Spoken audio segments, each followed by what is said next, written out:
സംസാരിക്കണ്ടേ? ഒരു മനുഷ്യൻ അങ്ങാടിയിൽ നിന്ന് ഉച്ചക്ക് അങ്ങോട്ട് പിടിച്ചു കൊണ്ടുപോയിട്ട് 13-14 മാസമായി ഒരു വിവരമില്ല. ആരന്വേഷിച്ചാലും ഇത് കാണുന്നില്ല. ഇത് അന്വേഷിച്ച് സത്യസന്ധമായി അന്വേഷിച്ചുകൊണ്ടിരിക്കുന്ന ഈ SITയുടെ ഭാഗമായി, എന്റെ പരാതിയുടെ ഭാഗമായി അന്വേഷിച്ച് 3 ദിവസം പോയിട്ടുള്ളൂ ക്രൈംബ്രാഞ്ച് SP. അതാ മാറ്റുന്നു അങ്ങോട്ട് തിരുവനന്തപുരത്തേക്ക്. പോലീസിൽ നിന്ന് എക്സൈസിക്കാ പ്രൊമോഷൻ കൊടുത്ത്. നോക്കണം നിങ്ങൾ. NIയിൽ ഉൾപ്പെടെ കേരളത്തിലെ ഒട്ടനവധി പ്രമാദമായ കേസുകൾക്ക് തുമ്പുണ്ടാക്കിയ വളരെ സത്യസന്ധനായ ഒരു ഓഫീസറാണ്. ആ കുടുംബം പറഞ്ഞു ഞങ്ങൾക്കൊരു ആശ്വാസമായി. ഇതാണോ വസ്തുനിഷ്ഠമായ അന്വേഷണം? ആ കുടുംബം കത്ത് കൊടുത്തിട്ട് എത്ര ദിവസമായി? ഈ പാർട്ടി കത്ത് കൊടുത്തിട്ടുണ്ടല്ലോ, ബഹുമാനപ്പെട്ട സെക്രട്ടറി കത്ത് കൊടുത്തിട്ടുണ്ടല്ലോ. ഒറ്റ ആവശ്യമുള്ളൂ, ഞങ്ങളെ വാപ്പാനെ കാണാനായിട്ട് 13 മാസമായി. ഇതുവരെയുള്ള അന്വേഷണത്തിൽ ഞങ്ങൾ തൃപ്തരല്ലായിരുന്നു.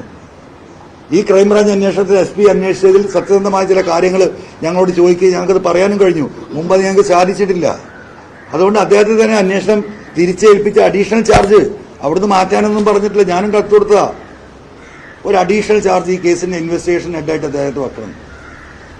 ആ കേസ് അന്വേഷണത്തിന്റെ പരിപൂർണ്ണ ഉത്തരവാദിത്തം IG പ്രകാശ, ക്രൈംബ്രാഞ്ചിന്റെ. അദ്ദേഹത്തെ എങ്ങോട്ട് മാറ്റി? ഇപ്പൊ തെരഞ്ഞെടുപ്പ് നടക്കുന്നുണ്ട് ഹരിയാന, അവിടെ ചാർജ് കൊടുത്തു. ഇപ്പൊ ഹെഡില്ല, IG ഇല്ല ക്രൈംബ്രാഞ്ചിന്. ഇങ്ങനെ ഈ നാടകം നടത്തുമ്പോൾ വസ്തുനിഷ്ഠമായിട്ടാണ് ഈ അന്വേഷണം നടക്കുന്നത് പറഞ്ഞത്. പിന്നെ ഞാനിത് വിളിച്ചു പറയല എന്ത് ചെയ്യുന്നു? പാർട്ടി പറഞ്ഞ ഞാൻ അനുസരിച്ചു. പക്ഷെ ഞാൻ പാർട്ടിയോട് പറഞ്ഞ റിക്വസ്റ്റിൽ പാർട്ടി പരിഗണിച്ചതേ ഇല്ല. ഈ വസ്തുതാപരമായി ഇത് അന്വേഷിക്കണം എന്നാണ് ഞാൻ പറഞ്ഞത്.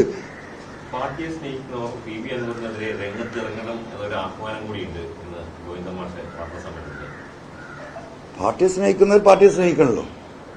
പാർട്ടി എന്ന് പറയുന്നത് കമ്മ്യൂണിസ്റ്റ് പാർട്ടി എന്താണെന്ന് ഞാൻ പറഞ്ഞു. അതെന്താ? ഞാൻ കമ്മ്യൂണിസ്റ്റ് ഒന്നും പഠിച്ചിട്ടില്ല. ഈ ഇരിക്കുന്നതിൽ ഈ കേരളത്തിലെ ലക്ഷക്കണക്കിന് വരുന്ന കമ്മ്യൂണിസ്റ്റ് പാർട്ടികളിൽ മാർക്സും ആംഗിൾസും എഴുതിയത് വായിച്ച് പഠിച്ചിട്ട് വന്നവരെന്നല്ല കമ്മ്യൂണിസ്റ്റ് പാർട്ടി. ഇനി അങ്ങനെയൊന്നും മാർക്സ് പാർട്ടിന്റെ ലീഡർഷിപ്പ് തെറ്റിദ്ധാരണ ഉണ്ടെങ്കിൽ വേണ്ട. ഇതൊക്കെ ഒരു ധാരണയുടെ അടിസ്ഥാനത്തിലാണ്.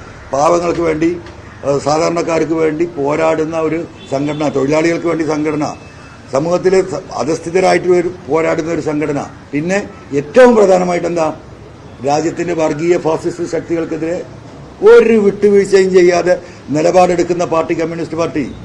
ഇങ്ങനെ പല ബേസിലാണ് ഈ പാർട്ടിയിലേക്ക് ആൾ വന്നിട്ടുള്ളത്. അതാണ് കമ്മ്യൂണിസ്റ്റ് പാർട്ടി. അപ്പൊ അതിന്റെ ബേസിൽ ഞാൻ ഈ പറയുന്ന കാര്യങ്ങൾ പാർട്ടി സെക്രട്ടറി പറയുന്നിടത്താണ് സത്യം. അതല്ല ഈ നാട്ടിൽ ഇത് അനുഭവിക്കുന്ന സാധാരണ മനുഷ്യരുടെയും പാർട്ടി പ്രവർത്തകരുടെയും അനുഭവം ഇതാണ്. അത് അവർ പാർട്ടി പ്രവർത്തകർ തീരുമാനിച്ചോട്ടെ. ഞാൻ ആ പാർട്ടിക്കൊപ്പാണ്. ഏത് പാർട്ടിക്കൊപ്പം? ഈ പറയുന്ന സാധാരണ ജനങ്ങൾക്കൊപ്പം, ഈ പാവങ്ങൾക്കൊപ്പാണ് ഞാൻ. അതിൽ തർക്കമില്ല. എങ്ങനെ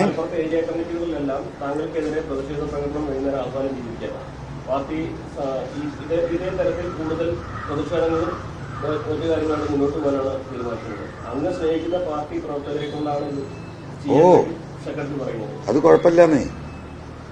ഞാൻ നിലമ്പൂർ പോയ കഥ പറഞ്ഞല്ലോ, മത്സരിക്കാൻ പോകുമ്പോഴുള്ള സംഭവം പറഞ്ഞില്ലേ? കേട്ടില്ലല്ലോ മതി. അന്ന് ഇതേപോലെ ആയിരുന്നല്ലോ. ആ പാർട്ടി സഖാക്കളെ മുഴുവൻ തിരിച്ചു വിട്ടിരുന്ന ഒരു വിഭാഗം. PV അൻവർ മുർദാബാദ് എന്ന് പറഞ്ഞു. എനിക്ക് പാർട്ടി ഫൈനൽ 2016 തെരഞ്ഞെടുപ്പിൽ സീറ്റ് പ്രഖ്യാപനം നടന്നിട്ടില്ല. പ്രഖ്യാപിക്കുന്നതിന് മുമ്പാണ്. ഞാൻ ആര്യാടന്റെ ബന്ധുവാണ്.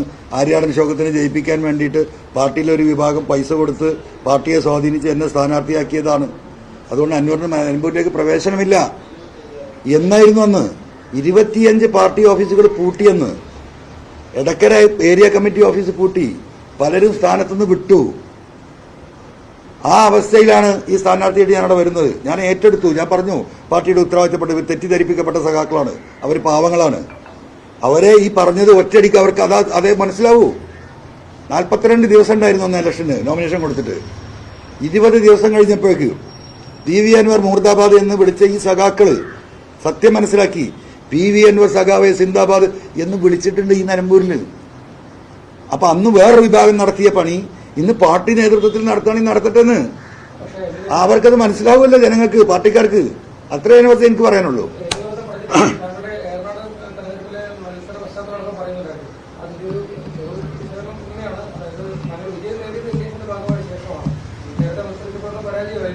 അല്ല, ഉറപ്പല്ലേ?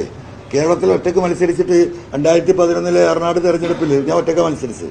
ഇടതുപക്ഷത്തിന്റെ സ്ഥാനാർത്ഥി ഉണ്ടായിരുന്നു അഷ്റഫ് മാഷ്. 2400 വോട്ടാണ് കിട്ടിയത്. വെറും 2400.